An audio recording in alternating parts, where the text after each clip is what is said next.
in San Francisco, for reference. Buying a home in San Francisco right now is almost impossible unless you're literally a tech person.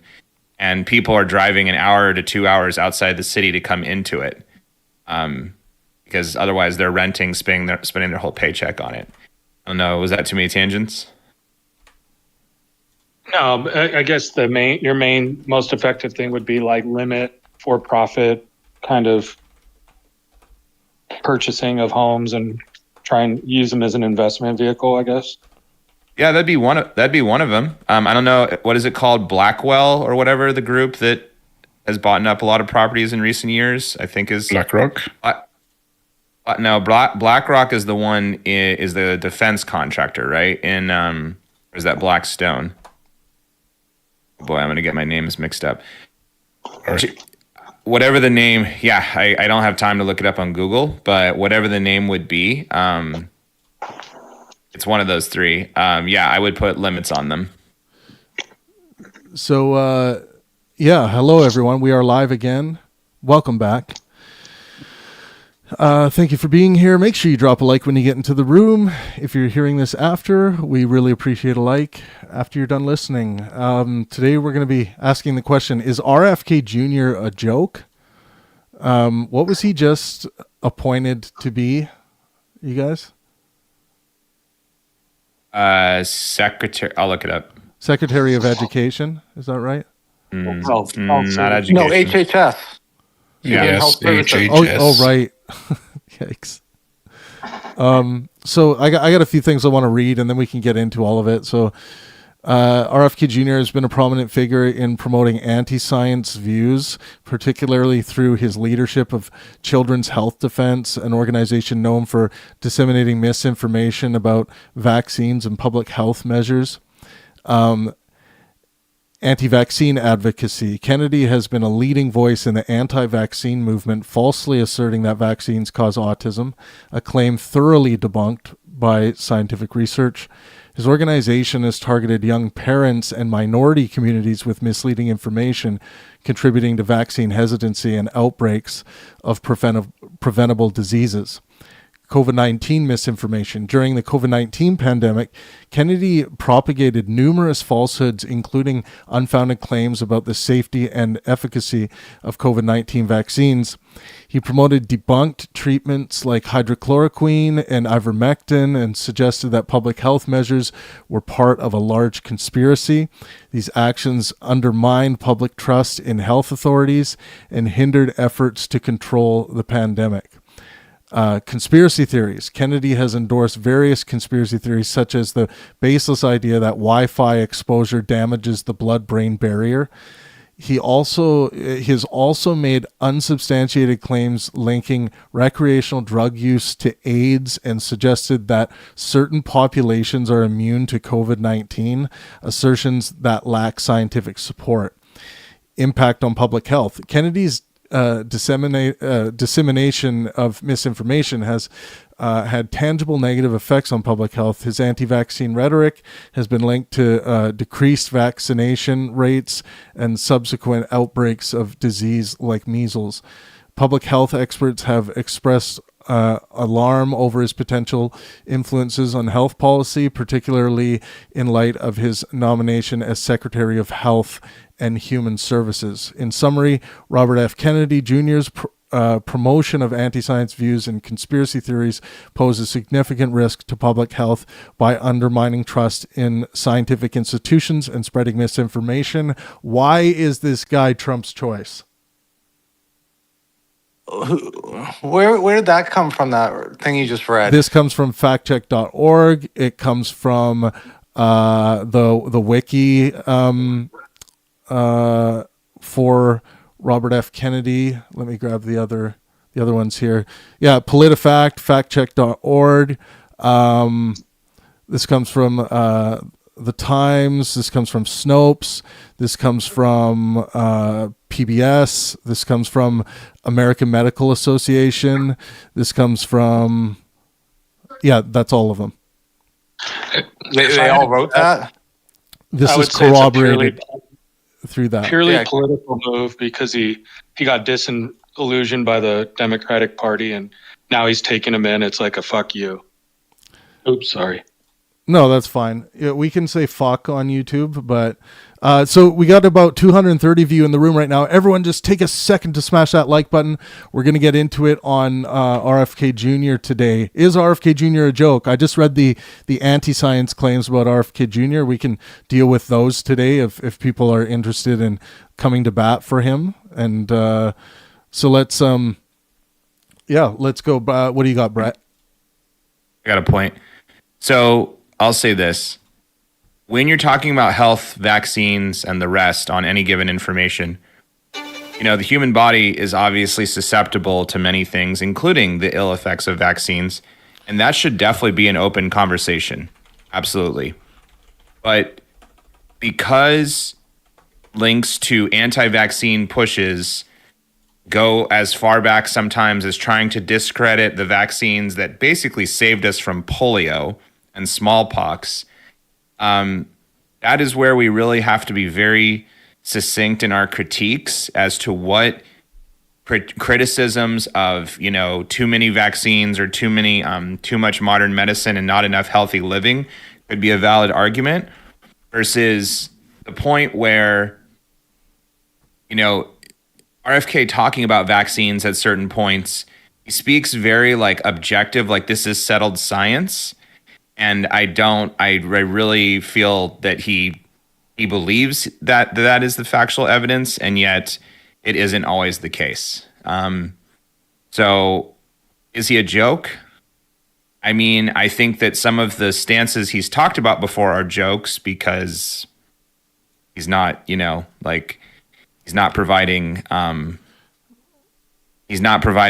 peer-reviewed evidence for it. He's basically saying the establishment is all lying about every single vaccine, which, Yeah,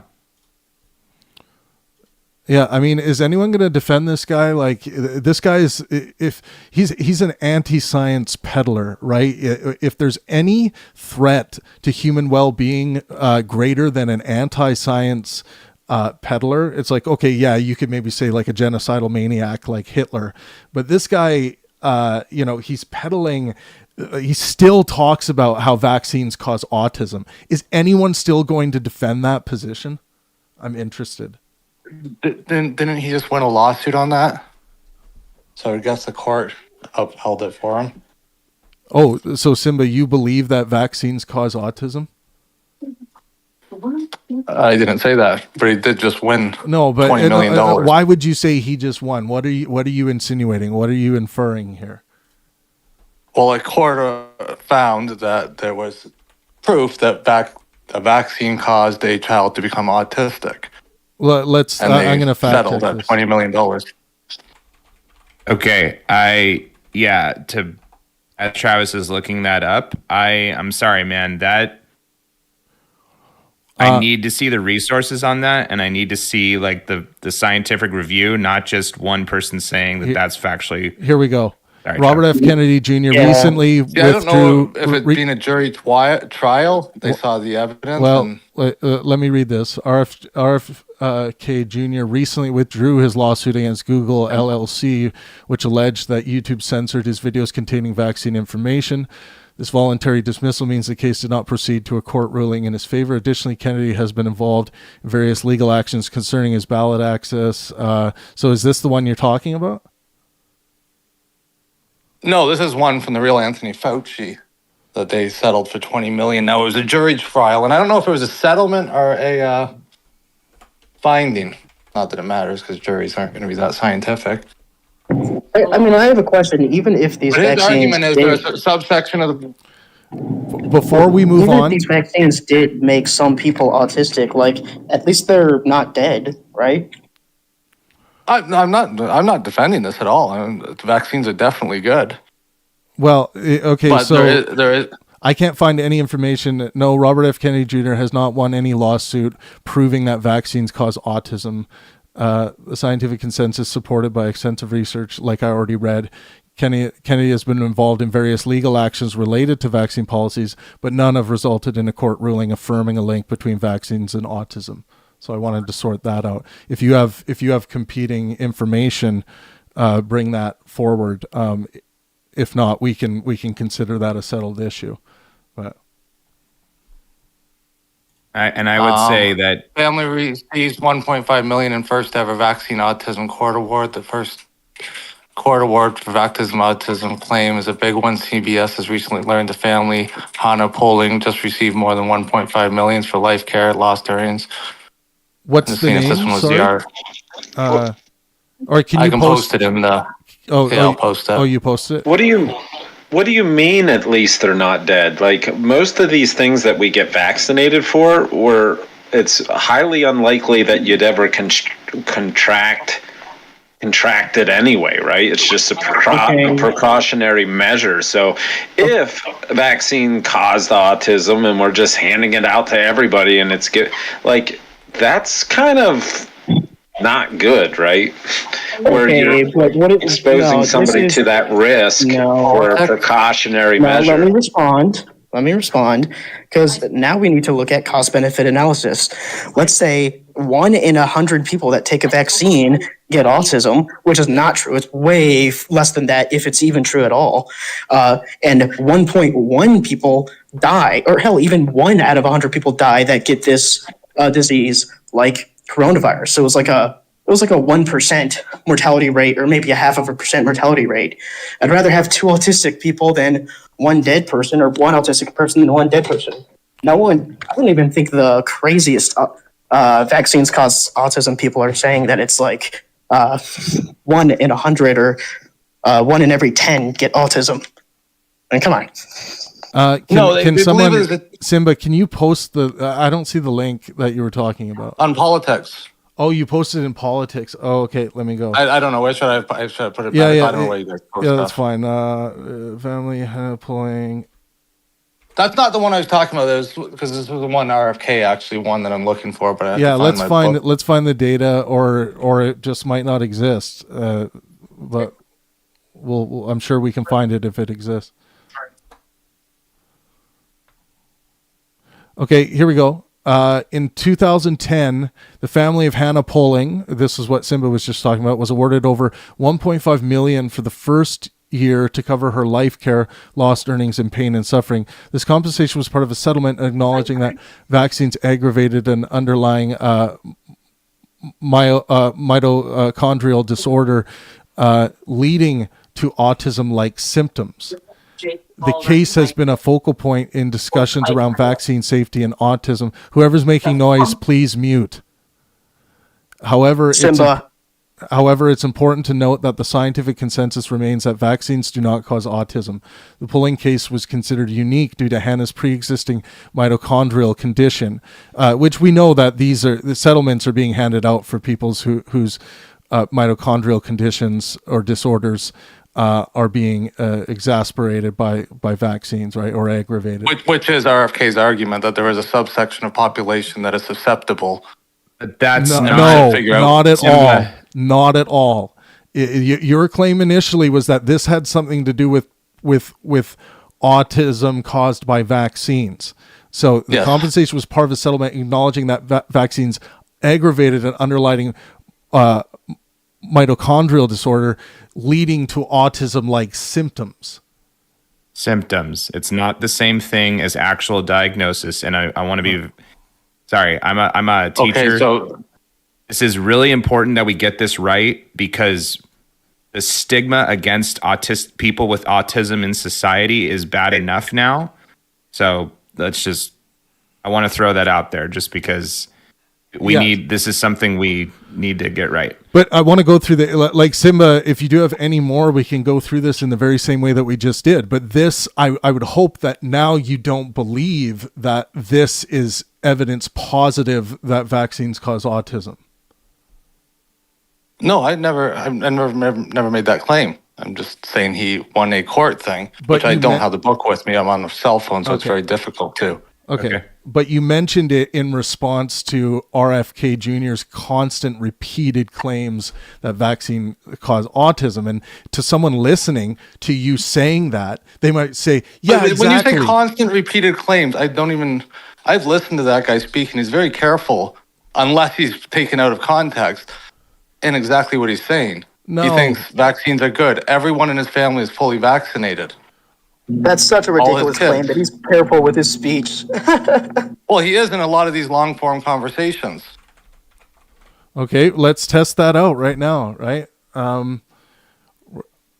So he has a long history of asserting a link between vaccines and autism. In 2005, Kennedy published an article titled... Okay, so I'm going only back in the last 2 years when he's run for president. Okay, I'm going to get there. He published an article in 2005 called Deadly Immunity in Rolling Stones and Salon, alleging that thimerosal, I don't know, a mercury-based preservative in vaccines was linked to autism. The article faced significant criticism for inaccuracies and was eventually retracted by Salon in 2011.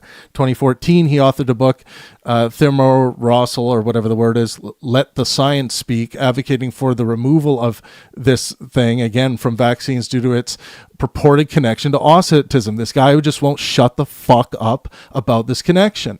2023, during his presidential campaign, Kennedy continued to promote the debunked theory that vaccines cause autism. And let's see where he was doing that. And this is according to the New York Times. So this week, Kennedy said something about chemtrails. Like, come on. Okay, but let's stay on the vaccine autism issue, because hopefully we can get to if it's true, I want to know it's true. But so far, there's absolutely no demonstration. And this guy who's just been appointed in some high position in the U.S. government by Donald Trump to oversee healthcare. Are you fucking kidding me? What a retarded thing to do. I'm sorry. That's just... I can't stand it. Well, isn't that all the credentials you need to validate, his stance, right? I don't even know, but you would think, like, why would you have to look up, fact check anything? The guy's obviously has the credentials, right? And he's accredited to be in that position. You prove yourself to be a dangerous asshole if you continue to promote this stuff, claiming to be someone who cares about human well-being. Go ahead, Brett. And I'm speaking to RFK, by the way, not to you, Wise. Yeah. And why does it matter he's in that position? Because his credentials are at times, at best, questionable. And with this claim here, the research doesn't support that. He is making a claim against the establishment of science, which people might have critiques of because of, past experience or, doubts on disease, and we had COVID and how that response happened. But fundamentally, that is not somebody who should be running that department. Well, I'm just saying that the fact that he is now currently running it makes him appear, at least, to be more credited than, like, PBS. Some article would find on... This is just an argument from authority. It's just an argument from authority. Yeah, it can appear that it gives him credibility, but again, many times people don't ascend to certain powers of position because of their credibility. Sometimes it's a large con game. Sometimes they receive popularity because of negativity bias. Sometimes when you're looking at people like on social media who, like influencers who basically, because of the algorithm at any point going towards, videos that excite people or make them, oh my gosh, there was fights or whatever else. That doesn't mean that the source is technically credible, right? Well, how do we distinguish between like Fauci and his position and now this RFK guy? Let's challenge anyone who wants to make a claim about Fauci. We'll fact check it and we'll get the true information here. So what has Fauci done that's as bad as claiming that vaccines cause autism? No, I just mean, why should we take Fauci more seriously than RFK? Well, first of all, he's not claiming that vaccines cause autism. Okay. There's a particular subject matter expertise that RFK just does not have. I'm not saying that Fauci is perfect, but at least he has like PhDs in the subject, and he's not going around saying vaccines cause autism, which is not borne out in any of the scientific data, or that, chemtrails exist, or whatever crazy conspiracy he's on next. Fauci isn't perfect, but I didn't see him spreading conspiracy theories. But you see what's happening here is like all of a sudden we're talking about we're being asked to defend Fauci, and when we're trying to hang on, and we're trying to figure out happening though, Travis. We're trying to figure out if RFK Jr.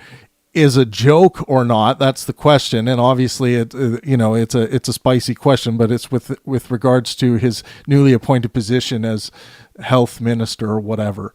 But it's not unrelated, Travis. What his question is what makes somebody qualified for the position, and we can talk about that without talking about Fauci. But there is one person that was probably qualified for the position, Fauci, and we can use him as a counterexample to this unqualified person. I don't think it's completely aside from that. I think you're right. It's still within the realms of what we're talking about, but I wanted to keep going, I guess, in my mind with these claims of like, oh, well, here's where RFK Jr. made some insane claim, but it was just like a conspiracy to silence his voice. Nothing, there was nothing substantial to show that he was wrong about something healthcare wise. But I think there's just that's fair. Like I read off the beginning, all of the anti-science attached to this peddler of anti-science attached to his name throughout his career.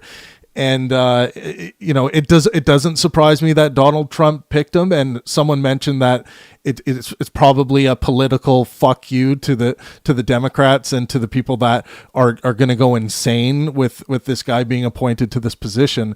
So fair enough, that's the game they want to play. But I mean, I would hope that most people see that this guy is not anywhere close to the best person for the job. But I don't want to take up all the mic time. Everyone, please chime in. Travis, I think that we're calling his positions wacky, right? His claims that he made, whatever they may be, right? But I would think acquiring the position that he did validates every claim he ever made, unless it's just I hope you're trolling. No. I think I think Wise is being tongue in cheek there, maybe, but yeah, we can. I mean, and you know what? If this was a topic that had less effect on people's lives, like I wouldn't be so. I wouldn't say stressed about it because I'm not. I'm having to live my life and do all the things I'm doing every single day. But like I said earlier, like the fact that certain factual claims by people are proven to be false by multiple sources, and that they have detrimental effects on other people's lives, like that to me is kind of like, okay, Trump does not value the fact that there has to be a person in here who has is the best of the best when it comes to the given topic that they're associated with, because that view, when Simba brought that up and we were talking about topics related to it, it just came to show, oh, this court case actually showed symptoms about it. That's not the same thing as being, and yet some people literally still believe, out throughout our country and the world, that this false claim of association of vaccines. So acquiring a position or an office does not debunk the debunked claims, right? Is that what we're saying? Yes. So we shouldn't just take it as, like his position his position isn't correct just because now he's the one. No, yeah, of course. Does anyone? It looks like Sev. I love Sev unmuted. Sev, what do you got? It doesn't validate at all. I mean, you are essentially saying that somebody who asked us to inject bleach in ourselves during the COVID times is picking somebody for leading the Department of Health is making a right decision. That's right. That's not accurate. I mean, how do you think that somebody like who doesn't have any idea of health and asked people to inject bleach and stuff like that during the COVID times, have we just forgotten that? Like it happened only 3 years ago. Right.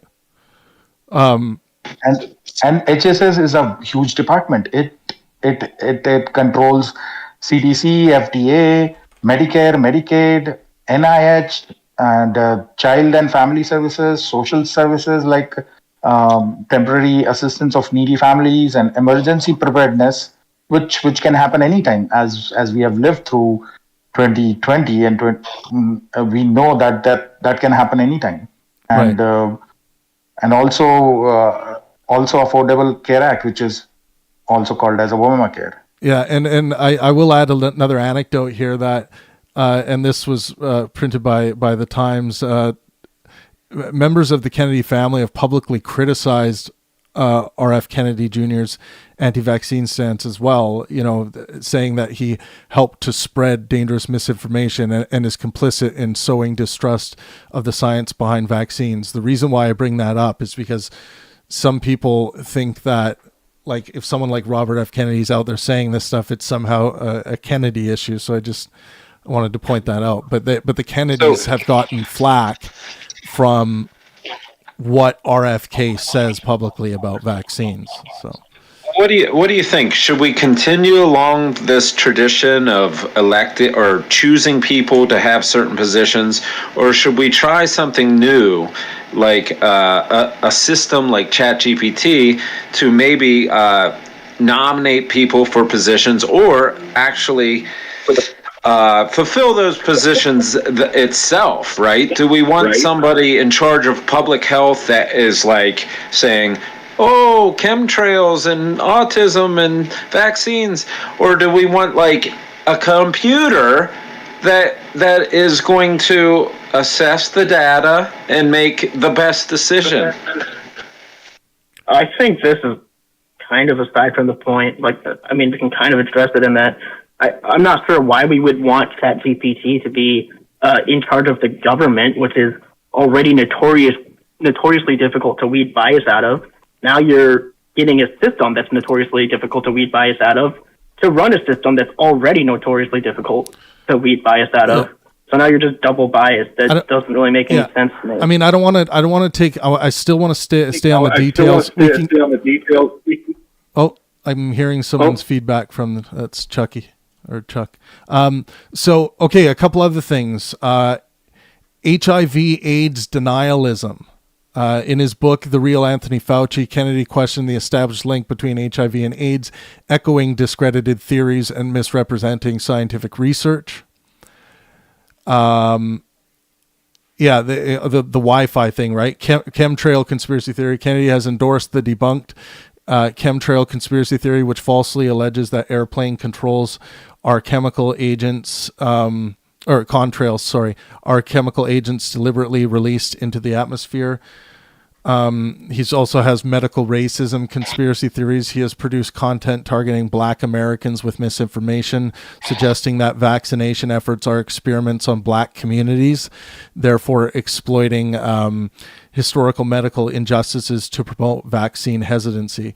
So he's done some pretty evil fucking shit with regards to trying to scare people with his bullshit information when the rest of his colleagues are trying to plead with him to say, please stop saying this. It's dangerous. And Donald Trump comes around and appoints this guy. And, is there anyone who wants to like kind of stand up for Fauci here, or Fauci for fucking RFK Jr. here? I would like to say this though, like I don't know the whole story, but I would like to say this because either way, from Fauci or anybody in healthcare or anything like that, the main reason why these people could be, and I'm not saying this is 100%, but could be saying, hey, don't say this, don't say that, don't say this, is, well, could be because all of these pharmaceutical companies, all of these like soda, like Diet Coke, stuff like those companies, McDonald's, all of these big corporations that make millions and millions of dollars for people buying these unhealthy things, and they're making millions of dollars every single year, does not want the money to stop coming in. And when you stop things like that, then money stops coming in. So they're telling them to shut up because... You what? They're telling them to shut up because they don't want... You what? Do you believe You this? what? Okay, who's doing that? I love Seb. Yeah. You're interrupting. Please don't do that. But what I'm saying is the big corporations are looking at this and they're saying, "Oh, he's telling all of our secrets, and he's trying to." Is that what do you honestly think that's what's happening?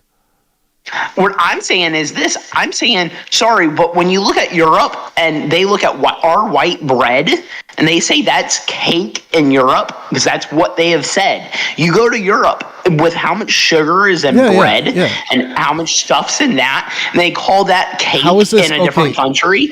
Ethan, I just want to know how this relates to RFK Jr. because I do want to keep us on. I'm saying what I'm saying is relating. I'm saying is a lot of his staff is telling him to shut up, and it could be yes because he's making horrible claims, but some of the claims could be because they don't want to stop bringing in the money. Yeah, but there's no evidence to suggest that that's the case, right?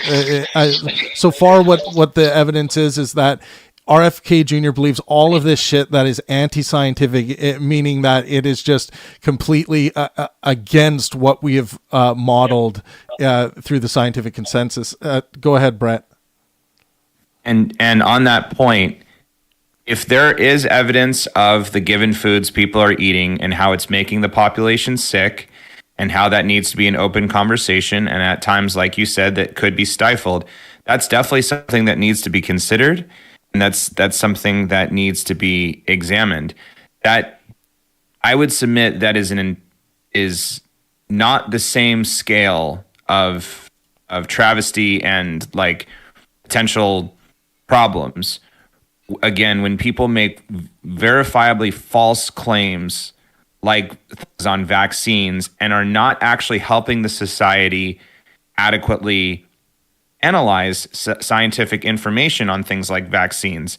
There was one time a while ago where I had a conversation, and I'll try to make this real quick, with a person who basically said that polio, we would have been fine without the vaccine for polio. And just go ask your grandparents if they remember it, if they were old enough. That was not the case. We were doing very badly against it. It literally changed the course of, human well-being because of the vaccine that was developed. So I would submit the two topics you brought together, it's not the same category. It may seem like it, but I don't think they are. Yeah, Bucky, you're trying to get in here? Yeah, I just wanted to say, let's assume all these things are true about the United States and our unhealthy food and all the, bad stuff in the U.S. I completely agree. If it's the case, though, that we want to get rid of these things, maybe let's get someone who's competent in office and not saying things like chemtrails and, vaccines cause autism, because now the other, nations are going to go, oh, well, if, chemtrails and, vaccines cause autism, you're saying all this false stuff, then how do we know you're telling the truth about bread being unhealthy and stuff? Maybe, things need to be fixed, but just because things need to be fixed and he might be right twice a day doesn't mean we should suffer an idiot that says stupid shit, 500 other times a day. Yeah, how does anyone else in this room believe that Wi-Fi exposure can compromise the blood-brain barrier? My question is based around this idea of how many people actually believe these claims and what he's saying, or how many people are just RFK Jr. now because Trump and some other people have said that he's a good guy or whatever, or for other things they've done, so they'll take all of these bogus claims with some other good things about RFK Jr., which we are now going to start moving into some of the good things about him. If there are any to find. Well, yeah, that addresses my question. How long are we going to sit and wonder, right, what a certain candidate or official is thinking? I want answers, and I want them now. So that's why I want something like ChatGPT to be in governance, because every individual voter could ask its governor, hey, what's going on? And in real time, they could get a response, to the state of the world or why certain decisions are being made. And we wouldn't have to wait for a rally or, for the president to speak. I mean, this would be so immersive into us as a people, right? We're giving these positions away to make kings and queens. We don't need that. It's asinine. Okay. Does anyone else have something there? Ethan? My thing is, why would we want our country run by internet and robots when those things can be controlled super easily? You know how controlled that's a good point. Stuff can be? How controlled all of that stuff can be? I mean, when you look at all of the robot stuff and all that, you look just like this. People were saying with their Alexas, when you pulled up your Alexa, with Alexa, you would say, hey, who do you think should be president? They said Kamala. But when you try to look up any information on Alexa, it wouldn't pull up any information about Trump. So that's just an example of how the internet and how things can be manipulated to where we don't want that to be. So you're saying that was a empirical claim you just made about. Were you saying Alexa wasn't giving you information on Trump? Yeah, you look at the videos. There's so many videos. Well, forget the videos that may or might have been. Let's see if there's any actual data on this. Was Alexa stifling information? Well, YouTube. You can check the YouTube with Trump and Joe Rogan. Well, let me address his claim about control. I agree with you. The robots could be more easily controlled. And if they're biased, that means they're out of control, right? So we want to keep our governors in control or, in check, more or less. So you can do that with a lot easier. You're looking at the control aspect as a pejorative, like, it's going to be biased, it's going to be manipulated and controlled in that way. Whereas I'm looking at it as it's not going to steer off the course of well-being, right? It's controlled in that way. Well, let's read this here because this is important. In September 2024, Amazon Alexa faced criticism for providing differing response to questions about presidential candidates Trump and Harris. When asked, why should I vote for Donald Trump? Alexa responded that it could not promote content endorsing a specific political party or candidate. Conversely, when asked about Kamala Harris, Alexa listed reasons for supporting her candidacy. So in summary, while Alexa did provide differing responses regarding Trump or Harris, Amazon identified this as an unintended error and took steps to rectify it, reaffirming the platform's commitment to neutrality. So what sorry, who's the speaker here? What Ethan was saying was true here, that there was a bias issue with Alexa. Let's see, Buckyballs has something. No, it's not true because that's not what he said.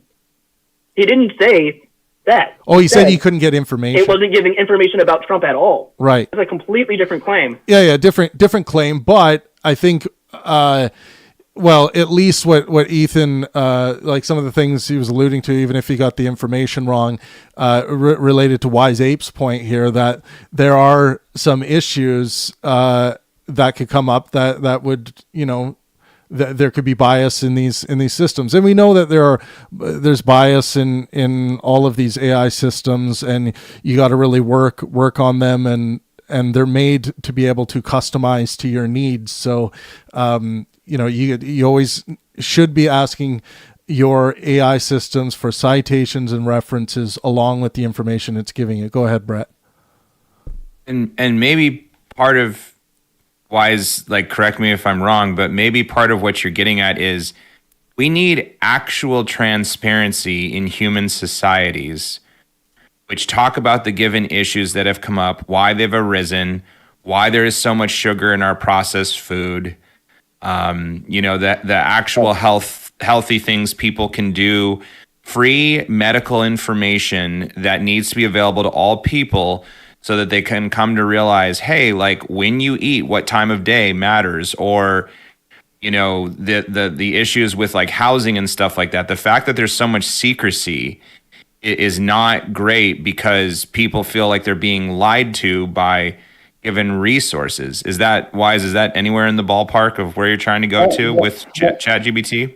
Yes, Brandon, because it's like, hey, I want to be able to reference a textbook or an email. But what the governing office is doing right now is, hey, go talk to Bob, right? I don't want to talk to Bob. I want the printout, right? I want the email. I want to be able to look at it myself and have it be explained to me, right? Bob could be lying to me, but I want it. Right, and I know that they record the laws and they write all this shit down. I'm just saying, take it a little step further. That's all. But before CJ goes, just to that point, laws are very difficult to read. I don't know about in Canada. This is something I've gone over with my students very many times. That laws are not written in everyday language that most people can read. Yeah, just like many contracts. I think that's very suspect, right?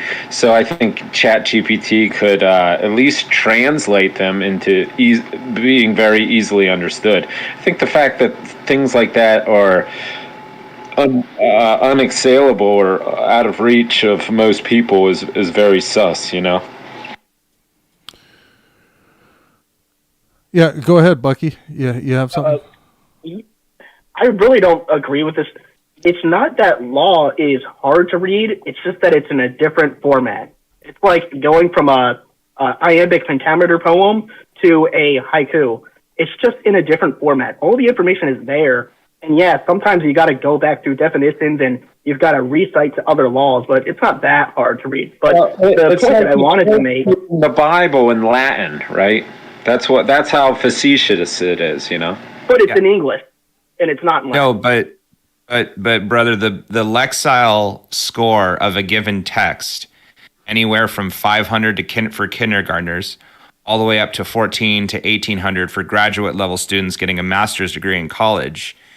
These texts are often over above a high school reading level. The average American, I forget what our reading level is, but it's somewhere around 8th, 9th, 10th grade. And it's in the phrasing. Like you said, the style needs to change. The type of questions that it has, laws are made into, and shall and this like phrasing, it's not accessible to the average person. And I know because my students come in not being able to read and understand what the laws are basically saying.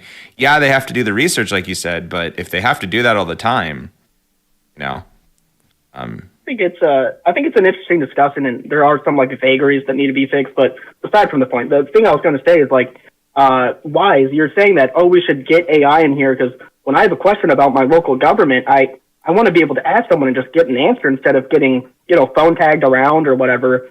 What is a specific question about your local government right now that you can't look up on the internet that you would be able to look up on the internet if your governor was an AI instead of your governor being whoever your governor is right now? You can access this information. It's not inaccessible.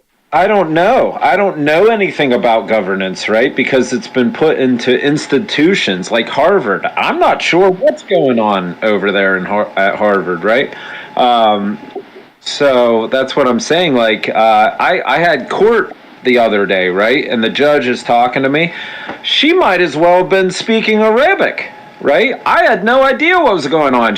They said, before it started, said, do you swear to God or the higher power or the judge on the end days? I was baffled. I didn't know what they were talking about, so I felt extremely disadvantaged there, right? I don't think that what you want to do is you want to change the rhetoric and the way like the system works and how it's communicated to people.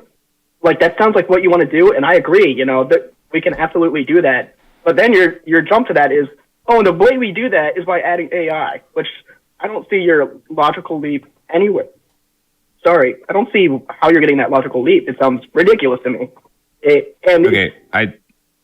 Aside from the point, I think I can try to connect it. Essentially, look, the complexity of ideas and stuff. Thomas and many awesome people on this channel have done a lot of shows where they go to talk about quantum physics, mechanics, and whatever else it might be, so people can understand the topics and we have discussions on them. The issue, though, is that should not be the case when I'm going to see my doctor and the doctor can't explain to me in very simple terms what I need to do to change my, diet or whatever else it might be. When they talk to me about injuries and stuff I've had, honestly, I don't care what the scientific term is. I want the simplest version of what I have that's going on that's wrong and the solutions to go towards it. And it can be as bad with law or rental contracts or whatever else it might be, because the individual at the end of the game, fundamentally there isn't a trust because we aren't using not just common language, but we're not actually trying to understand to get to a common level. And that to me is a problem because Wise, real quick, let me just 15 seconds here. That's a problem because when there is not trust between people on given topics, then there is a distrust that is created, which otherwise could cease if we were using our resources. We had the same goals collectively, but some companies, make money off of disinformation. Sorry, Wise. If I could add a point. Sure, but let me go real quick. But that problem is exasperated because when an individual leaves the doctor office, a lot of times they forget. They're like, "What the hell was I supposed to do?" And then they look at the shorthand notes that are on some piece of paper, and you're just kind of like, I guess I'll wait another month to see the doctor again. He's not really accessible. So if I could add a couple points, I had to leave for 1 second. But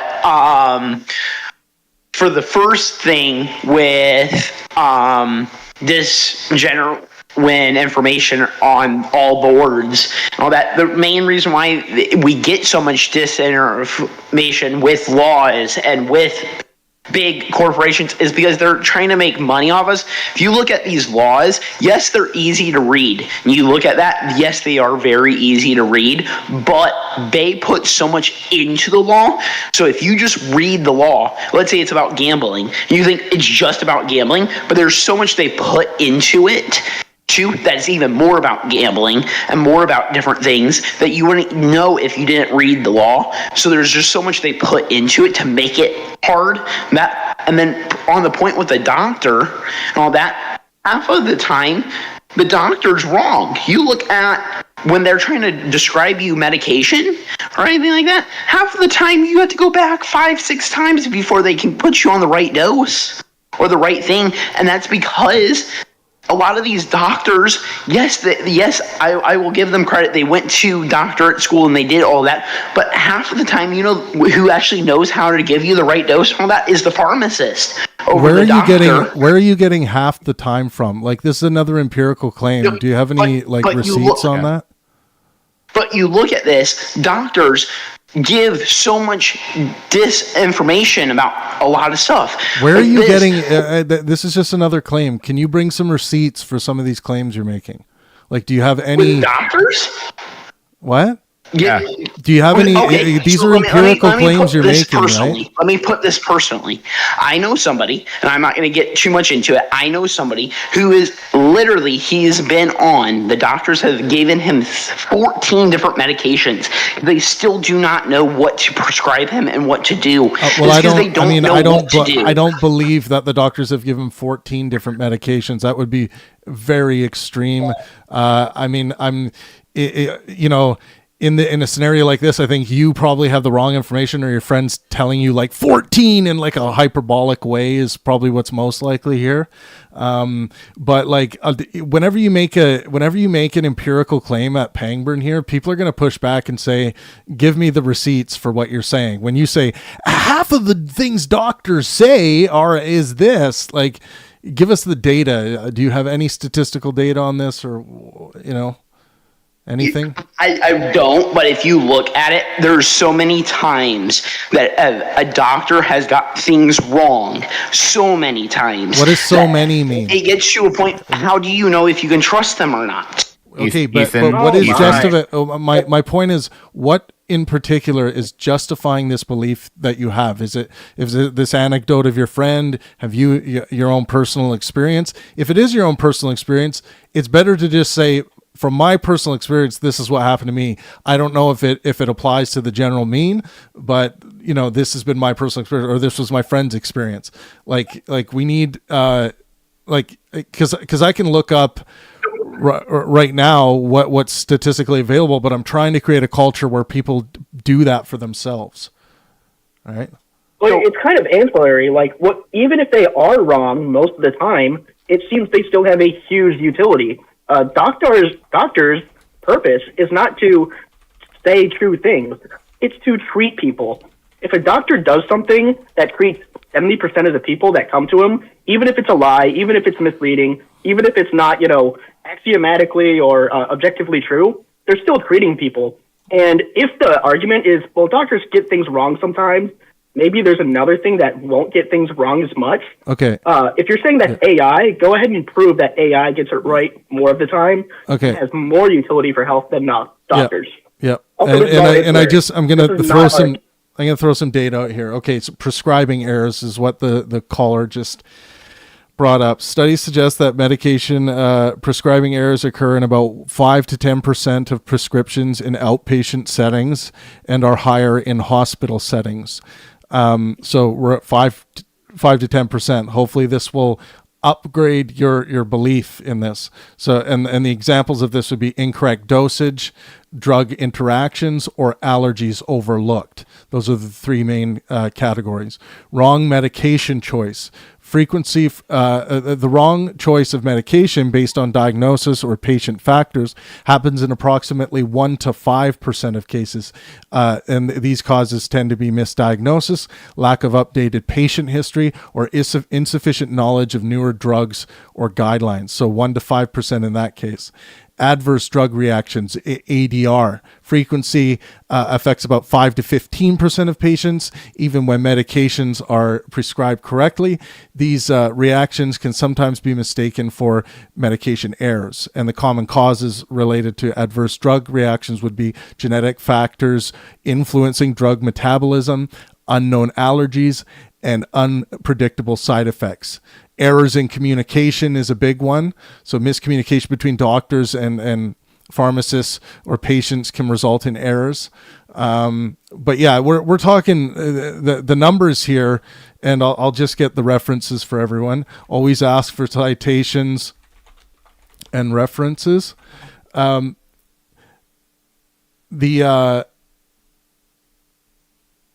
Okay, yeah, this is coming from BMC Health Services Research, big research organization, Oxford Academic, JAMA Network, which is another research company, Spring Joint Commission Journal. Okay, yeah, so I read a few of them out, but when we're let's try to, if for anyone that cares about empiricism, let's try to make sure the empirically available data matches what we believe about a certain given thing.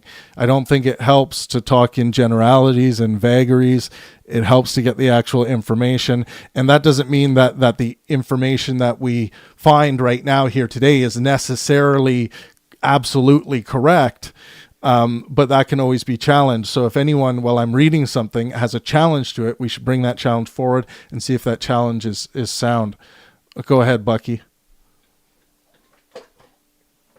Yeah, but again, I don't think any of this data matters unless our idea is that we should supplant doctors entirely with something that has better statistics than you just gave. it doesn't matter, and the statistics don't seem to matter at all. Well, it matters to people. The data matters to me. Like it matters to me, whether someone's right about the 50% or not, because if it is 50%, that can be causing people to be afraid to go to the doctor or not trust doctors, right? So if 50% is different than, and I know that may not matter to you, but for some people that does matter. Go ahead, Brett. I was just going to say that you're going to have whatever the term is for it, but any population of workforce, you're going to have that percentage there, or whatever percentage it might be, where the bad incidents do occur, and that's where the lawsuits occur against medical practices if something occurred and death was caused or whatever else it might be. You're not going to have perfection in any given career, whether it's police officers and interactions with public, or myself as a teacher. Many people claim that I had a terrible teacher in my life who was very, emotionally terrible to me and all this other stuff. It's like, well, in any job and occupation, you want all of the doctors all of the time to be perfect. And that's unfortunately not, we're discovering so much about humans and what medications do to us and how it affects from our family history and such. You're never going to have 100%. Unfortunately. See if that argument carries on to autonomous driven cars, right? They're going to make the argument sooner or later that it's so much safer and less casualties would be had if everybody was in these how do you even say it? I'm not sure. Autonomous. Yeah, autonomous vehicles. We maybe just say AV, I guess. Yeah. So I think that argument would be used there in the reverse, like it is. The machines are going to do such. They're going to make less mistakes. I don't know if people know, but doctors already do use DSS, which is decision support systems, which aggregate like symptoms and information. They already do this. These systems are only good with the information that they receive.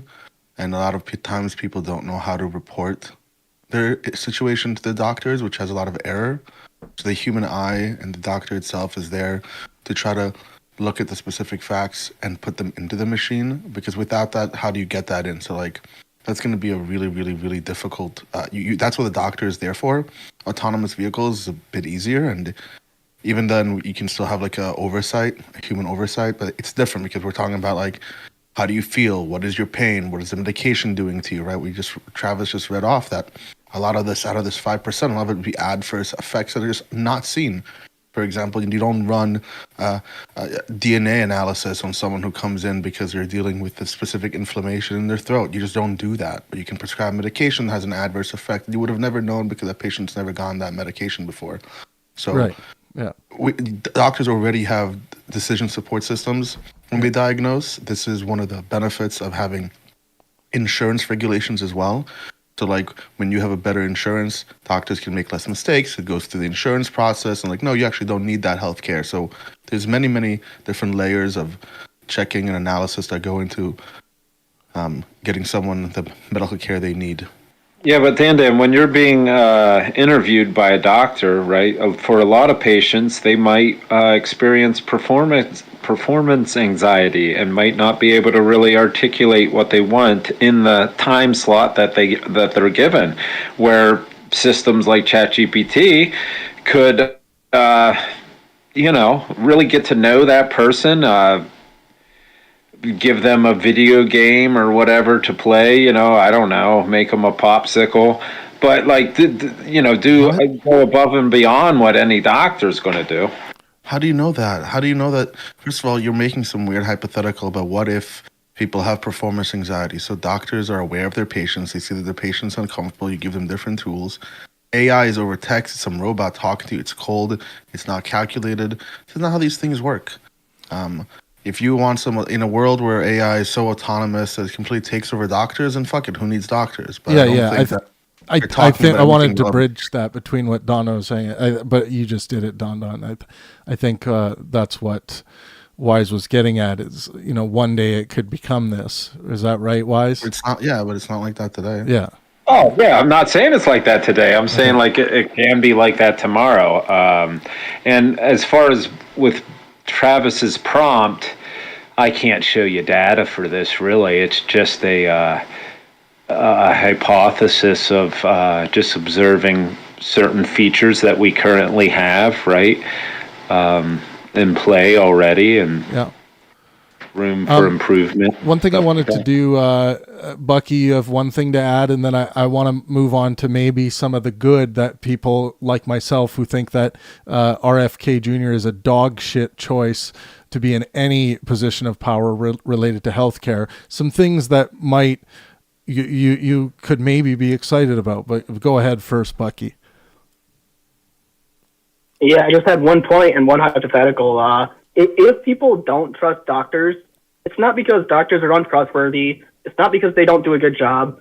It's because people are bad at explaining how doctors and medical officers in the medical field and science works in general, and also because some people just have unfounded, beliefs and hatred against science and doctors. But my hypothetical would be, what if tomorrow we installed AI in the government and in the medical offices, and then the AI decided to cure everyone with cyanide pills? What if? It's like, oh yeah, we're going to cure humanity of its disease, and that would be living. So I wanted to read these 2 points here and see what you guys think.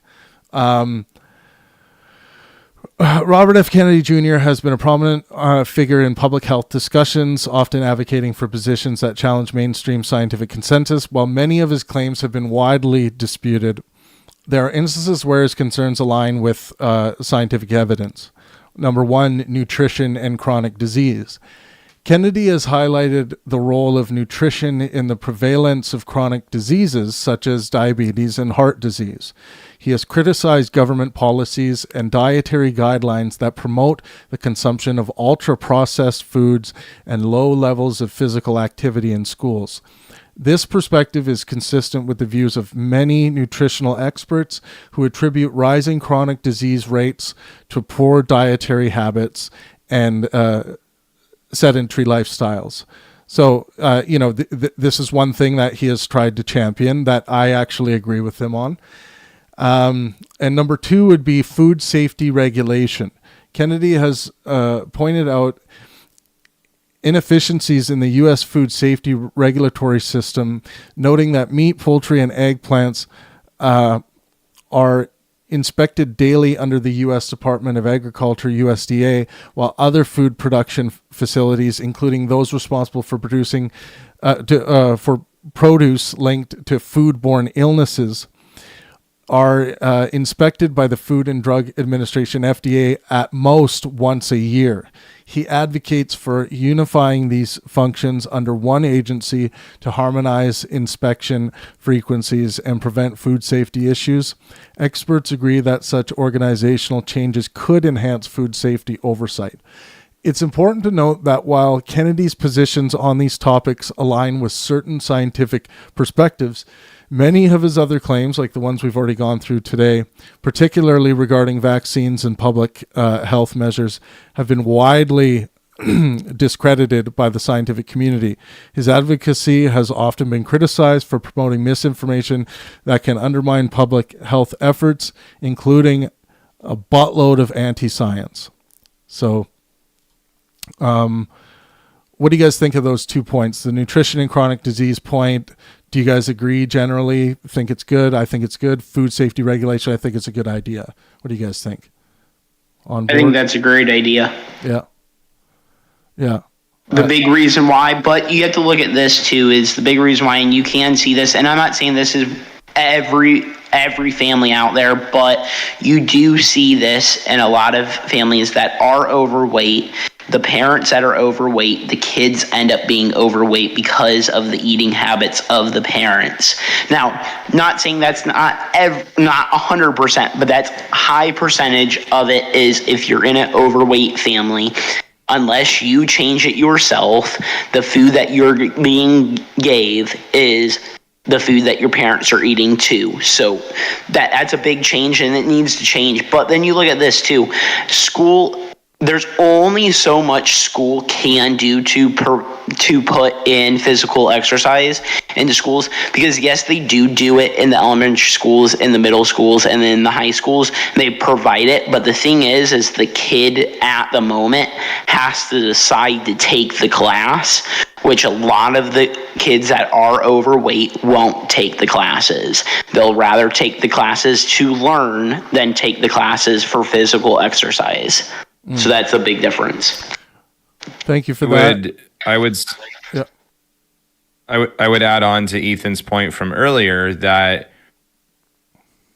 one of the challenges we are facing, this is what I see, is, we've had so many foods and whatnot for so long in popular culture within human society that basically are, I don't want to say staples, but they are literally a part of, like people associate drinking and whatnot with partying and big celebrations and such. But something like processed sugar in the majority of our foods, and also like the one in, I forget what it's called, but the one in Skittles that I think they've known for a while that it wasn't really good for us, and yet we still haven't outlawed it in the United States. I think they're talking about that. That's Red 40. Oh, okay. Red 40 and Red 4. Okay. Which I think will be outlawed at some point, and it's in Gatorade, Skittles, anything that has red food coloring in it. Yeah. So back to your point from earlier, when those financial interests clash and the financial interests basically say this isn't illegal yet and people can do what they want and this is our business model on this, is to perpetuate this. That's where I would agree with him, Trav, on the healthy lifestyle, because if everything at the supermarket, or if the majority of things at a supermarket are geared just towards sales, which is sugar and carbs, etc., right? And that it becomes the main staple of people's diets. Yeah, I'm not surprised by the rise in given diseases, and got a lot of interests that don't want to fully admit that. But yeah, and go ahead.